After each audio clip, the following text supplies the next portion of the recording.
আমরা জাবেদা করব এক একটা লেনদেনের জন্য দুইটা কথা মনে রাখবো, যেটা আমার কাছে এসেছে ওটা ডেবিট, আমার কাছ থেকে যেটা চলে গেছে ওটা ক্রেডিট।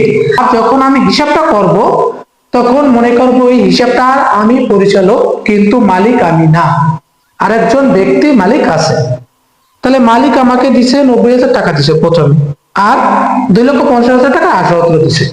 তাহলে আমার কাছে যেটা এসেছে ওটা ডেবিট। তাহলে আমরা লিখতে পারি নগদান হিসাব ডেবিট, নগদ টাকা দিচ্ছে, নগদান হিসাব ডেবিট, আর দিচ্ছে 78 হিসাব ডেবিট, আর হলো মূলধন হিসাব ক্রেডিট। নগদান হিসাব ডেবিট, নগদান হিসাব ডেবিট, 78 হিসাব ডেবিট, ডেবিট, মূলধন হিসাব ক্রেডিট।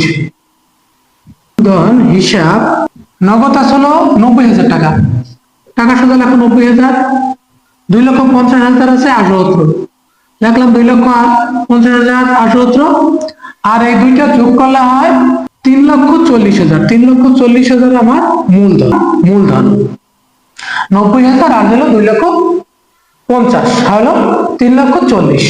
তাহলে নগদ টাকা আছে, সম্পদ যদি ডেবিট হয় এ বৃদ্ধি পায়, সম্পদ তার জন্য এ বৃদ্ধি, এ বৃদ্ধি, 78 সম্পদ তার জন্য এ বৃদ্ধি, আর মূলধন হলো ও ই বৃদ্ধি, মূলধন হলো ও ই বৃদ্ধি।